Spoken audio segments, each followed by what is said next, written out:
If you are an employer, you are a fiduciary. Full stop. So the broker disclosure rules, which I hate to say it, those rules are a joke. They are an absolute joke. Family of four, employer-sponsored healthcare, average cost $35,000. You read that and you're like, what world are we in? I don't care if you're covered or not. I need that information and write that right into the contract. I don't understand why employee dollars matter in the 401k, but they do not matter in healthcare. $30,000 a year for family coverage? Does that sound like a tax in there somewhere? You know, Ethos Benefits was born from a registered investment advisory with the fiduciary standard, and that's kind of what we've been trying to bring over to healthcare. So, future or fool?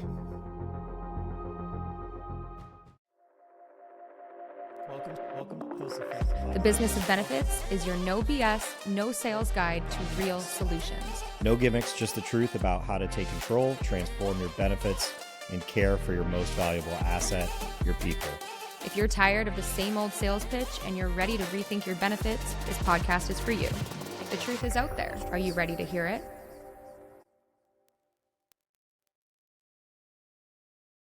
I'm Donovan Reiches, founder of Ethos Benefits, and this is the Business of Benefits podcast, the show where we cut through the industry noise, expose the conflicts, and talk real fiduciary leadership and employer-sponsored healthcare. Today on the Business of Benefits, we're bringing on someone who has shaped more of the healthcare regulatory landscape than most people realize, Alden Bianchi. He isn't just a comp and benefits attorney. He actually also helped architect the original Massachusetts Healthcare Reform Act under Governor Romney, which is a precursor to the ACA. He's been in the weeds of ERISA, fiduciary duty, and employer plan compliance for decades. He's the person benefits consultants call when the questions are too weird, too technical, or legally just too dangerous for anyone else to answer. Today, we're diving into fiduciary exposure, the CAA of 2021, machine-readable files, PBMs, compensation disclosures and why they're still a joke, and what employers actually need to do right now to get their fiduciary house in order. Without further ado, let's get into it with Alden Bianchi. Hey, Alden, thanks for joining us on the Business of Benefits podcast. How are you doing today? Terrific, Alvin. How are you? Doing great, man. I'm excited to have you on. I've been following your LinkedIn posts for the longest, and I go through them every time. Why don't we get started by giving the listeners kind of a 90-second into you, your background, and what you're currently working on? Sure. Happy to do it. I'm fond of telling people I'm a lowly comp and benefits lawyer. I've been doing it for a very long time. But back in about 2004 or so, I got retained by the Romney administration in Massachusetts as they were getting ready to do some major healthcare reform. And I worked with the governor and his staff, and we crafted the administration's version of the then healthcare reform, which led to testimony before the Senate Finance Committee. And therefore, I think my focus has really been on health benefits and welfare benefits and certainly the ACA. That's been almost the 10-year or 12-year arc of the Affordable Care Act that we're now witnessing or more. So that has brought me to where I am. And these days, I principally focus on large employer-sponsored group health plans, and also I do a lot of work advising benefits consulting firms of all sizes. They'll reach out for usually the strange or unusual question that gets by their internal compliance and somehow ends up my desk. And it's always those are some of my kind of more enjoyable engagements to get into some of the minutiae and figure stuff out for them. Mm-hmm. And of course, our firm is we've got a very large presence in healthcare and healthcare financing. So we spend a lot of time with the various hedge funds that are in this space. I do want to make clear today, though, that my comments are mine alone. I'm not speaking my firm. I'm here at your invitation. I'm happy to be here and happy to tell you what I think, but it certainly doesn't bind our firm at all. Understood. So this is obviously like a changing landscape. I think, obviously you mentioned ACA. I mean, I think a lot of things in the employer-sponsored healthcare market really started to take off in a negative way with that. Things certainly kind of sped up. And then more recently, the CAA of 2021. But What kinds of things are you seeing that are really affecting the employer-sponsored healthcare market? And kind of where did it start? What was the genesis, and where is this all headed? Yeah, I think that the focus on the employer group health market has really been a function of just the year-over-year increases in costs that are traditionally and almost universally exceeding real growth of our domestic GDP growth. And as those numbers get bigger, employers start to pay more attention, and so doesn't the plaintiff's class action bar, among others. It's a problem. The numbers have become astronomical, which has brought more focus onto these plans, and now we're seeing a little bit of a repeat of what happened in the 401k world back in 2006, 7 or so. That same thing is that same focus on fiduciary exposure, and are the fiduciaries really doing their job? Do they even know it's their job? Do they even know that they're fiduciaries? Yeah. In the 401k world, the answer to that is clearly yes now, but it's yes as a result of what's happened in 20 years. The good news is that the 401k side has taught us a lot. It has taught us about fiduciary governance, about structure, about how it's consultant driven, rightly so, to keep it on track, and how you organize a fiduciary committee. Yeah, oftentimes, some of the pushback I'm getting now is, why would you want a fiduciary committee in even a medium-sized company? Well, do you have a 401k committee? Many do. Some don't, but more do. If you've got a 401k committee, I see no reason why you shouldn't also have a fiduciary committee. But either way, the fiduciary obligations are out there. They're causing more attention. They've gotten off to a rocky start because of standing issues. But the 401k lawsuits got off to a rocky start, if folks remember. Right. That first wave of a dozen suits that were filed back in 2007 didn't amount to much, and got pretty poor treatment, particularly in the Seventh Circuit. And now you fast forward 20 years, and it's a cottage industry that seems to have taken on a life of its own. Yeah. Agreed. I mean, to your point about committees and the importance of all this, that's something I didn't understand. I came from the security side. That was back in 2014-ish. I was working with plan sponsors on like a combination of DB and DC plans. Yeah. And just kind of accidentally got exposure to healthcare plans. And I was blown away. I mean, no data, no decision-making process, no KPIs, no measurements, right? Like none of the things that you would expect coming from the security side. And to me, I was like, I don't understand why employee dollars matter in the 401k, but they do not matter in healthcare. Well, coming from the investment side, it gives you a really unique experience, because you understand what fiduciary duty is writ large.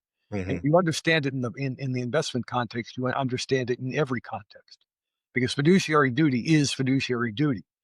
ERISA doesn't distinguish between pension and welfare plans in its fiduciary standards. They are the same thing. Right. When it comes to metrics, two things to keep in mind. The first is that it really is a different set of metrics that you're paying attention to. In the 401k side, it's focus on the investment product itself, the returns, the loads, and all of that stuff. Are those market? Are you getting what you paid for? Is this a prudent choice? Does it need to be monitored? All of that. On the welfare side, it's claims processing, claims adjudication, pre-authorization, all the things that go into making the medical system operate. And it's here that I think the Consolidated Appropriations Act 2021 is a real game changer, because now for the first time, you're starting to see some important transparency rules. About, I think, a dozen in all. The troubling thing about the way the ACA is structured is, because ERISA regulates plans, the transparency requirements are largely imposed on plans that don't affect directly the service provider. I think that's got to change. I know Congress, that they understand that, and I understand from my folks on the lobbying side and government relations side that Congress is working on kind of I won't call it a major, but kind of an omnibus healthcare bill that might be teed up for the end of the year, that might involve some important changes to the transparency rules. Right. On one of those, I think the machine-readable files are just not getting enough attention. There are actually 3 sets of machine-readable file rules: one for hospitals, then there's transparency and coverage rule that was enacted in 2020 by regulation. And then there's the CAA transparency rules that look a lot like, but are not exactly the same as the TIC rules. The first problem there is that the hospital rules report data in a very different way and focus on different data sets than the other two rules. They really should be, though you should be able to cross-reference. A good good process would include the ability to cross-reference those data sets as a way to double check one another. I think that we might get something like that. I think Congress is aware of that. But in terms of then there's also the broker disclosure rules, which I hate to say this, those rules are a joke. They are an absolute joke. Unless you're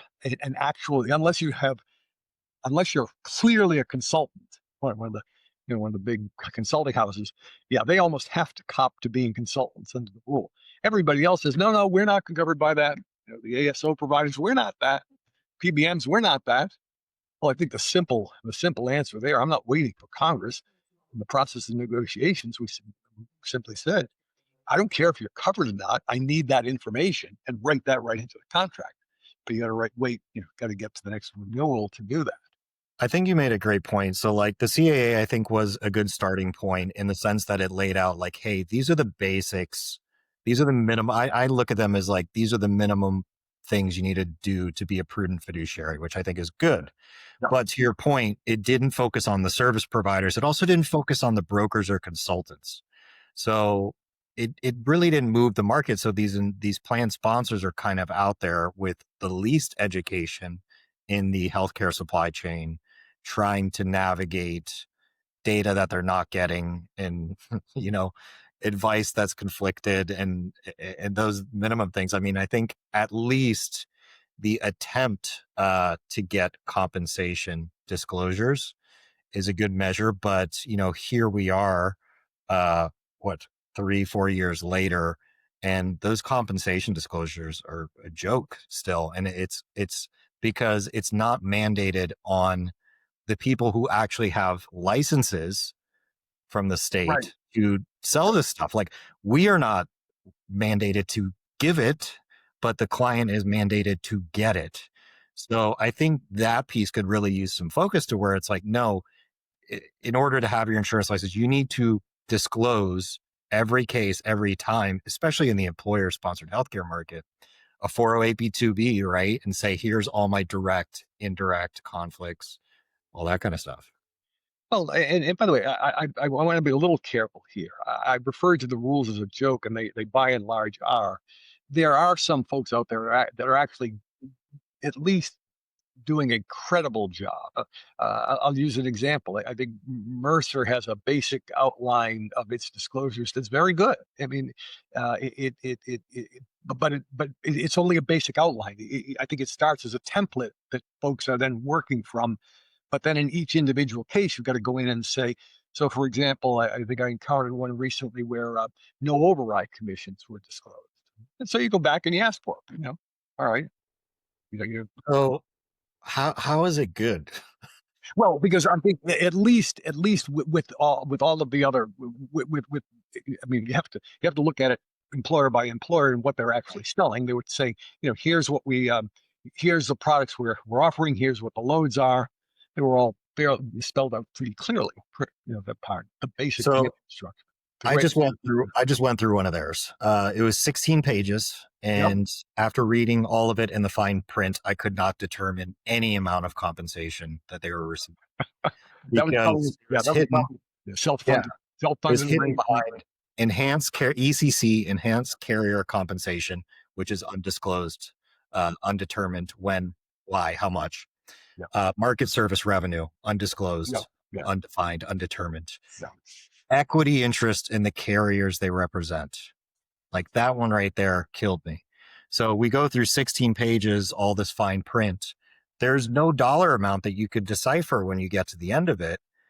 And also, they do clearly lay out their disclosures and their conflicts, but not in a measurable way that the client could understand. Like, oh, I see. You don't own equity interest in all the carriers. You own equity interest in a few. And that's why I'm seeing a few options.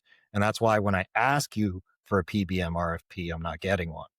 So like what could be done and stuff like that? Because like, to me, I see it like I've always been kind of advocating for the idea and the concept of bringing that fiduciary designation that we have in securities over to employer sponsored healthcare at the very least. Like it's probably not going to be addressed to the whole 215 licensure. Yep. But again, if we're focused on employee dollars, shouldn't we be raising our standards? Yeah. Well, first of all, just because the CAA did not make brokers and consultants fiduciaries. No. These are still arm's length transactions. And to the extent that so I look at the disclosures as kind of a baseline. Those are table stakes. And I realize I, as the fiduciary, need to ensure that I get the basic requirements that are set out in the CAA. But then there are a number of things that you need to ask for in addition. So in my daily LinkedIn posts over the last couple of years, I call these B.O.L.O.s. I think I've got 9 of them now. Be on the lookout. So I'll give you some examples. Override commissions is a clear be on the lookout because they're not going to be typically disclosed. Referral fees, and they are out there. I don't know how common they are among the very largest brokerage firms, but you get into the intermediate market, and yeah, there are some referral fees being paid out there. I'd like to know about that. I'd like to know, for example, if an ASO provider has built a network and they've said, here's what we're going to pay, but instead of paying the network rates, they pay probably a premium because they've made a guarantee for an annual amount for a particular provider. They haven't gotten there yet. It's easier to pay that out of your self-funded book and not to ding your book. So that's another thing to look out for. As I say, I think I've got 9 of them. Those are the 3 that come. So I look at the CAA disclosures. That's your baseline. You put that in your contract, but and then you go back and ask for it, whatever else you need. But it really is the fiduciary that's got to go in and do that. Now, to the extent that a broker or consultant or anybody is actually hiding something, that's another thing entirely. And I think over time, you're going to see litigation on that score. But I'm not even sure what the remedy is because the obligation is that's the problem. Even if you find operating in bad faith, what is there a common law cause of action, and is that preempted by ERISA? So those are all questions we have no idea yet. But from the perspective of the fiduciary, to get back to your original question, what's different? Well, number one, you've really got to be focused on the data. I did a post, I think 2 days ago, where I said fiduciaries have become quants now. It's going to be the machine-readable file data. You're going to be digging into those. I suspect that you will see some robust AI tools that'll start digging in. I mean, a lot of issues, but think about it. What's your training data set? Well, before 2020, there is no data set because you didn't have access to that data. Post 2020, at least in the large employer or in the fully insured market, private sector, your data could be all contaminated. But where are you going to find good data? Medicare, Medicaid, and reference-based pricing plans. Yeah. Right? So, but I think you're going to find your consultant either the capacity to do a deep quantitative dive on machine-readable file data is either going to grow organically in the consulting firms, or you will see a cottage industry of new advisors coming along, specialty advisors who just that. And there are obviously those people are out there, and they're very good. Some of them. I feel like we should have got to this first, but can you give your simplest definition or answer for the people listening of who is a fiduciary on the healthcare plan? Yeah, I think I saw this yesterday. If you are an employer, you are a fiduciary. Full stop. Don't even think about it. You are a fiduciary. So let's answer that question in 2 or 3 steps. What's the default? ERISA's default. Who's a fiduciary? Well, there's a named fiduciary and there's a functional. The named, if you say nothing, the employer is the fiduciary. Well, who's the employer? If you're a corporation, you're a board of directors. If you're an LLC, it's your managers. If you're a partnership, it's your partners. And if you are a sole proprietor, it's you. And no place else to hide. But if you are an employer and you do nothing else, that's who the fiduciary is. Full stop. Functional fiduciary, it's the person who actually does the stuff. Mhm. Now, the one place where the two rules kind of differ on the investment side, if there's a separate fiduciary status for somebody who actually advises on investments, so you get financial advice. You Right. don't have that so much on the. Oh, I suppose you could. I mean, if you've got a Viva trust, a large Viva trust that's actually doing investments, you don't see that too often, but it happens. But those are who the fiduciary is. So if you're the senior HR person for a mid-sized company and you're the one who's calling up the vendor and managing the group health plan, you are a fiduciary. Full of you're it. Correct. And by the way, that exposure is personal.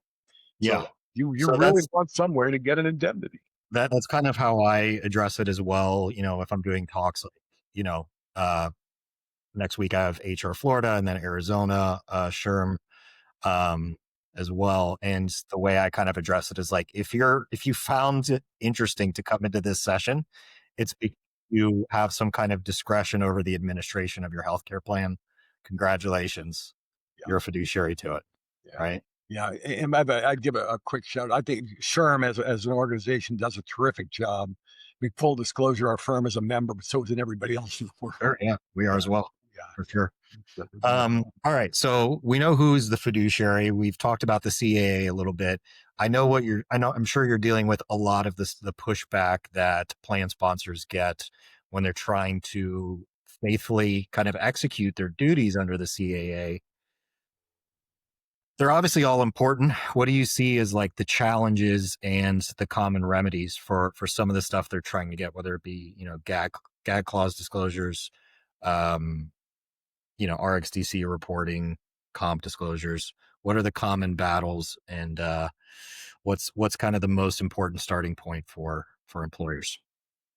Well, God, there's probably many layers to that question. Let's start at what the highest level is if you are an employer and you are clearly a fiduciary, what attention are you paying and what are you doing?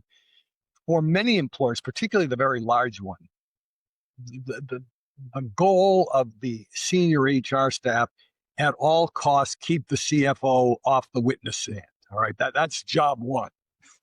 All right, yeah, I know we get this fiduciary duty of the plan. Yeah, that's good, but my job is to keep the CEO and maybe some other folks in senior management off the witness stand. And you can do that. It's not that hard, but there are clear steps you have to take. Simply establishing a fiduciary committee may not get you there. All right, but there are other ways to do it. We can talk about it depending on how much detail you want to get into. But at the end of the day, the challenge is at least paying attention. And you might not need a fiduciary committee. You might designate your senior HR manager a fiduciary. I think that's a very good idea. What does that look like? It's a board vote, voted to designate VPHR, the office of as the fiduciary of the plan. Blah, blah, blah. Then, and there should also be somewhere in there an indemnity of that person. Right. Now, if the plan gets sued and they want to, now what happens? It's a little bit of a tricky explanation, but it's incredibly important. What's the difference between those two things when you get sued? A, you do nothing, or B, you have a vote designating your director HR. In the second case, if you get sued on a fiduciary claim, the claim is against the fiduciary, BPHR, all right? And that person will then, in depositions, will have to answer substantive questions about the operation of the plan. If the board of directors is also subpoenaed, they could be brought into a deposition, but the only questions they have to answer is, what oversight did you exercise, all right? They don't have to answer questions about the substantive oversight of the plan. But if they haven't made that designation, if they haven't established the senior HR person as the fiduciary, if you say nothing and the company is the fiduciary, you get to bring every member of the board in, depose them and put them on a stand and ask them substantive questions about how the plan operates. You can imagine how embarrassing that can be. Yeah. And it's a huge difference, and one that really needs to seep into the collective consciousness of the folks involved in the administration of group health plans. So from a legal perspective, I could see how that could be beneficial in the instance of getting to that point. I think from a decision-making process, It certainly disadvantages the company to not have somebody with some serious P&L oversight also questioning these processes and these claims, which I think is where a lot of the current litigation has really come from. With the current kind of litigation that's out there against plan sponsors for their healthcare plan, what do you see? I think most of them are still ongoing. I know there was a dismissal, but it kind of got resubmitted, and I believe all are still active, and I'm sure they'll be drawn out. What do you see with the current stuff going out there, and kind of feel free to catch our listeners up to those cases. I'm smiling because almost every one of your questions could be a whole hour long. I mean, there really is a lot here to unpack. Yeah, that's right. So let's see if we can start at a high level. The fiduciary claims involving PBMs and ASOs so far have failed on the issue of what's called legal standing. It's a fairly technical legal argument. It resulted from a 2020 Supreme Court decision in the retirement plan context. Thole v. I forgot the name of the bank now. That's embarrassing. Anyway, what the Supreme Court said is that in a defined benefit plan, because the amount promised to the employee sometime in the future has not changed, there's nothing to argue about. Now, that argument, and I have a post, I think I called it Thole, why the Supreme Court decision in 2020 and Thole stupid, and why it matters in 2025. Under that reasoning, if Bernie Madoff is managing my pension plan, and I have, and his Ponzi scheme hasn't imploded yet, I can't question it. I've got to wait till the thing falls apart. Yeah, and that's just wrong. Here's my prediction. I think the plaintiffs bar, these are very smart lawyers, and the stakes are very, very high. They will work. We will get around that. They will get the substance of their claims in front of judges and juries at some point. This is it's coming. So far, that hasn't happened.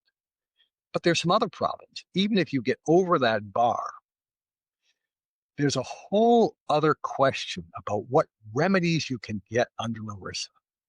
And this, we could do a whole morning program on it, just this one question, because it's so convoluted. I think what happened, if you look back to the drafting of ERISA, you go wind the tape back to May, June, July 1974, when they were actually drafting it. The drafters made an unfortunate, they slipped the word equitable remedies. They qualified the remedies in a handful of sections to qualify it, saying equitable remedies. I know what they meant. We all know what they meant, but 40 years later, even now, some of the drafters are saying we really screwed up, because what you can, even if you show that there's absolute liability on the part of the fiduciary or whoever, there are instances where you can't even, where what you can sue for, what you can be awarded for damages, has been severely impaired. And the Supreme Court has tied itself in knots. So over the last 40 years, there's been major scholarly articles. There's a fellow at Yale, John Langbine, who's one of the leading commentators on ERISA, principally the preemption rules, but has written extensively on it. And he thinks the problem's with the courts, not with the drafters. I've studied this now for 40 years, and I really do think that the drafters probably slipped up a little bit. But so even if we get by the current hurdle and we get into court and before a judge or in front of the jury, we're still not exactly sure about what we could get to fix things. So it's going to be a long, tortured road. Yeah, and I think I think any plan sponsor could tell you better, because fundamentally, I think it's a misunderstanding of how healthcare plans work. Because if we're agreeing to pay out claims, that's next year's premium, right? And also the idea, I mean, obviously employees share greatly in those expenses. And all it takes is a single PBM repricing study to see how much it could impact both sides. I'm super excited to see where this stuff goes. Well, on that last point, I think it was KFF or KFF Health Affairs just did a brief article yesterday that just drilled that point home. Mhm. The effect, if you look at this was data driven, very short but very useful. In fact, I'm going to probably link to it in today's. I haven't written today's Please do. LinkedIn post, but I think it might be about it today. How it is affect long term, how it's depressed wages long term. And it clearly has. The other frustrating thing, and I don't know if it's part of today's topic, but and the article also points this out, the reimbursement rates that employer-sponsored health plans pay compared to Medicare, it's awful because what's happening is that employers and employees are subsidizing the rest of the country. Mhm. And now we get into some dangerous political waters talking about Medicare for all. And of course, when the minute you mention it, people say, "Oh, the increase in taxes." Well, 30 grand a year for family coverage. Does Yeah. that sound like a tax in there somewhere? I don't know. Don't get me started. I was having a good day. It's No, a struggle. It's a struggle. it's certainly got to a breaking point. I mean, this year, I think it was KFF, a family of four, employer-sponsored healthcare average cost $35,000. It was a 35. Yeah. $119. Like you read that and you're like, what world are we in? Like, how is that okay? And how did we get here? Right. Like we have to start remedying it. And, I love the references to reference-based pricing or network replacement. That's something we do a lot. And I think once plan sponsors actually see these requests for reimbursements from hospitals that, every day is 5x Medicare. And then occasionally, once a month, we'll get 12x, 16x, 18x Medicare. Oh, I've never seen it that high, but Oh yeah, I have. I've gotten, I think 21x Medicare. Well, And you're like just, such charge master rates. Nobody expects to pay that unless you're uninsured, and then you're going to go bankrupt. yeah. And it's one of them actually went into kind of a elongated, Well, and you're like just, such charge master rates. Nobody expects to pay that unless you're uninsured, and then you're going to go bankrupt. yeah. And it's one of them actually went into kind of a elongated negotiation process. But yeah, it's just wild to see that. And once you see that, there's no going back. Like there's no putting the blinders back on for that employer. Now they understand kind of what has been happening and why premiums have been increasing. Yeah. And then there's also the question of, well, first of all, you're almost afraid, at least in my position, I'm almost afraid to use the phrase reference-based pricing in plate company. It's so, It is. but I think in the end, I suspect that might be the only thing that's going to save employers. But Yeah, then I again, agree. here's the other thing to keep in mind. When we were doing mass healthcare reform, I happened to be a fundraiser where I was talking to then Senator Moore, who was one of the folks driving the whole effort. And I said, what would happen if in the United States, instead of spending then 17% of GDP on healthcare, we spent 11? What could we do with that extra dollars? And he said to me, Alden, what do you think would happen to all of our major cities if we did that? You would hollow out because healthcare is such a large part of the spending base of our major cities. You would hollow out the economies of major cities, which, Yeah. by the way, I think in large part explains why the goal of Obamacare was not to reduce costs, but to bend the proverbial cost curve so Mhm. that the rate of medical inflation stayed within the growth of real GDP.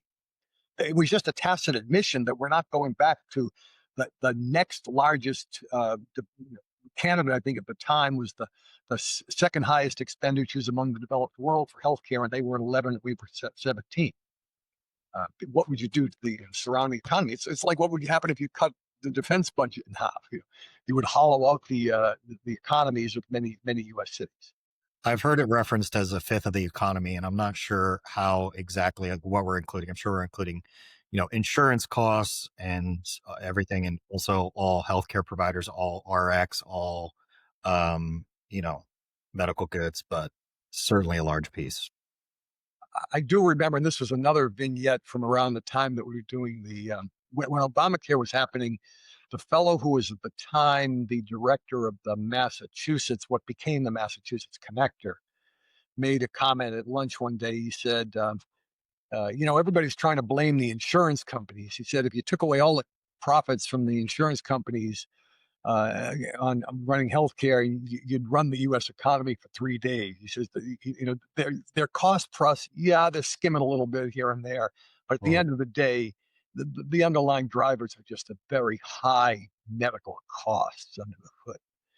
I don't know. I can't speak to that. I'm not an economist. I've not studied that, and I don't know that. I mean, that was I'm reporting on one person's opinion, whether or not he was correct or not. Yeah. But and then the other, and this was also addressed in this KFF article yesterday. The claim was that the hospitals are perpetuating a myth that they are being underpaid by Medicare, so they have to overcharge somebody else. And Right. they said that's just crazy. Well, the It is. claim there was that a well-run hospital can certainly survive on Medicare rates. Yeah, agreed. No, I think all these are great points, and the difficult thing for myself when I'm having conversations, and I think also for a lot of the people listening, right? Like, there is so much. I think inherently we know all parts of the system are questionable at best. We know we pay more for care than any other country in the world. We're one of the few countries, maybe the only country, that this is the employer's responsibility as well, on top of wages and everything else, which is also certainly troublesome. And what is the starting point for employers, right? Like, where would you recommend that employers start from, being maybe with a BUCA, maybe being an ASO self-funded plan, everything's vertically integrated with the same insurance carrier and a broker, and like, where do they start getting information to start making decisions? Because often they go to the broker who tamp down any idea of innovation, of measurement, of data, of claims, right? Like, where's the starting point here? Wow, and that really is the bottom line question, isn't it? So we've talked about what the environment looks like and where all the problems are, but what does the employer do given that fact? Yeah. A couple of things come to mind. First of all, you got to pay attention. That's why fiduciary governance, however minimal, somebody's got to be paying attention to this stuff. Two, I think the brokers and consultants are at the front line of this, and there are principled, really good principled folks out there in all sizes of brokerage firms. I've seen it in some of the smallest. I've seen in some of the largest. But the incentives have got to be. Hopefully, the industry gets better at incentives, and I think they will, because they are the people that understand they have the product knowledge. Then the third layer is, I think, then it depends on the size of employer. I think the smaller employers, you get in a small group market and your options suck, and Very the limited. costs keep going up, and something has got to be done. Um, and any possibility or option that I mentioned is going to be fraught with political baggage. Do you allow greater use of association health plans? Well, I happen to be a huge fan of that, but we all know that the opportunity for fraud and abuse is rampant. So they've got to be properly regulated. But you're starting seeing some alternatives that work pretty well. The medical stop loss group captive, for example. You've got the right size group. That's a very transparent entity. You see, as an employer, you've got wide latitude in plan design, and you see everything. You know everything that's going on under the hood. But you've got to be, you pick your number. Minimum 100, 200, 150, whatever. I think it works best. Brokers might be better at this than me, but I think 100, 500, somewhere in there. You got a company that size, that structure works really well. But I know Congress, there is a bill now because it's the folks at CC Law and Policy have put this together and they're working on it. But it's before both the House and the Senate. That it would be, I think it's called the Association Health Plan Act. Not a very original name, but yeah, it would allow employers to band together in ways that they could then create a group, small employers to get together and create a self-funded plan, but then get the transparency. I think transparency is essential, but there's a flip side to transparency. You got to pay attention to the data, the transparent data that you're getting. And that's why I come back to my claim that fiduciaries of group health plans have become quantitative analysts. whatever that Yeah. is. But you get Well, the idea. to your to like you addressed earlier, not having it from the service provider side, and then your only comparison, and it should be a great comparison, is Medicare, but getting getting claims for plan sponsors is hard enough. And then getting someone to compare it to anything that means anything is more difficult. Like, so often we see these claims reports that carriers want to release, and they categorize things by body part, Yeah. heart, Yeah. spine. It's like, what does that mean that I spent $250,000 in spine, right? So it is certainly difficult to kind of continue that conversation to figure out what does this mean, and what can be done with it. Well, one of the things that can be done, I think we a lot of the regulatory proposals that you see surrounding healthcare focus on ERISA and the Internal Revenue Code and all of that. They might be focusing on the wrong place, and this is true both of PBMs and ASO providers. What if instead you focused on the market? It's market concentration among the providers that is driving up prices. In most cities now, even large cities, there's one dominant healthcare system that owns it all. And maybe it's an antitrust issue rather than a health plan issue. Same thing with PBMs. I mean, a lot of the states now are coming in and they're trying to regulate PBMs and regulate their networks. Why not focus on, I think one state is, I can't remember which one, Michigan perhaps, that is now treating this as a market fit. That if you don't, of course, the downside is that some states now are just enacting protectionist legislation for their own local pharmacies. So they've gone the other way. But maybe the problem is not a benefits problem. Maybe it's an antitrust problem. No, I agree. That makes a lot of sense. But to go back to your question about it, what does an employer do? Find your way to a transparent product. Number one, job one. And that's the problem. If you're in the small group market, right now you're screwed. You're not going to get it. You're either going to go without it, or you're going to have a fairly expensive product. I can't help you there. All right. But if you're anything else, then you got to. I'd say first, with the broker consultant, like that transaction needs to be transparent. And one of the things I'll say, because, like the CAA says that you should have your compensation disclosure before decisions are made. Right. I think the easiest measure for plan sponsors to get there is say, hey, when you show me my renewals and my options, carrier A, carrier B, carrier C, I think the bottom line should be broker, advisor, consultant compensation, right? Because it does vary by carriers. It's not tied to the services they're providing for you, right?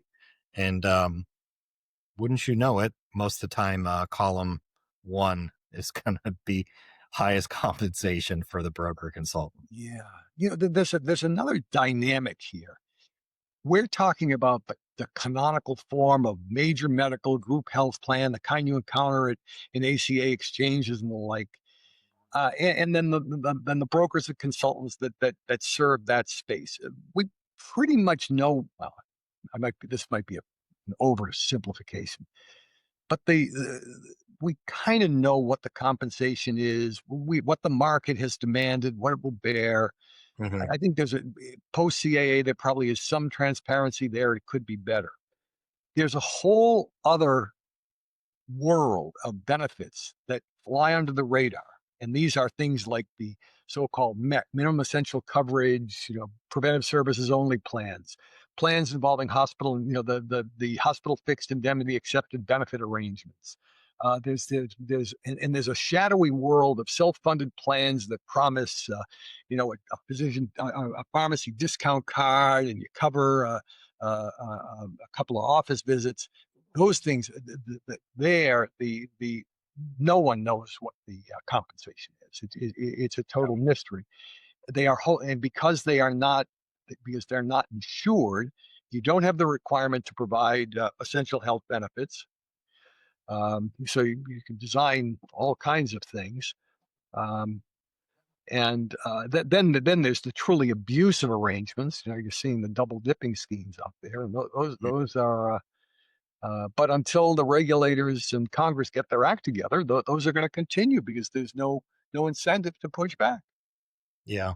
I've also seen a shifting of compensation into the non-ERISA lines that don't need disclosure. I've seen a lot of that work. Good. It's just hide it, right? Hide the compensation, move it, push it somewhere else. So I've seen 15% on like private state unemployment lines. It's like, that is a line of insurance that has no service, no negotiation, no work, right? And it's just absurd. And it's just a measure of kind of pushing it around. That I have. I've got now. That'll be one of my other B.O.L.O.s, I think. And that goes to my point of treat the CAA disclosures as table stakes and ask for it, and then educate yourself as the fiduciary what else you need to be asking for. That's a perfect example of that. The other one is to using excess compensation from one line to provide some other service, to subsidize some other service or benefit. I have no problem with that, but darn well better disclose it. Yeah, agreed. Well, Alden, I really appreciate this.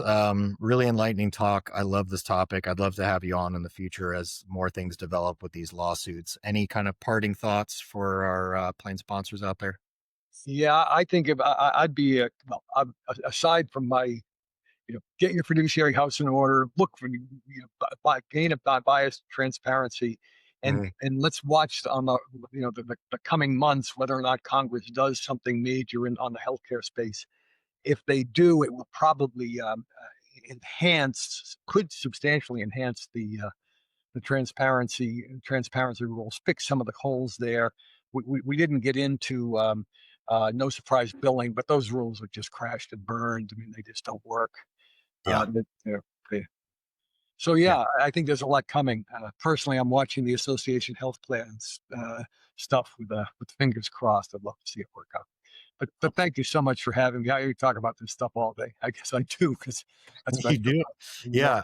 I would recommend anybody follow Alden on LinkedIn, because he's posting these B.O.L.O.s, these thoughts, these updates as things come out. They're usually quite long, but I read through them. I find them really interesting. Well, LinkedIn limits me to like 1,400 words or something like that. I don't know. That's a lot for a LinkedIn post. Most people are putting out like 50. Yeah, I know. But you kind of you obviously, like, I'm not going to go read a whole legal argument or a legal article. So it is a short form version of that gets me all the stuff I need to know. So I always appreciate it. Thank you. Oh, thank you so much. I appreciate it. Thanks for having me.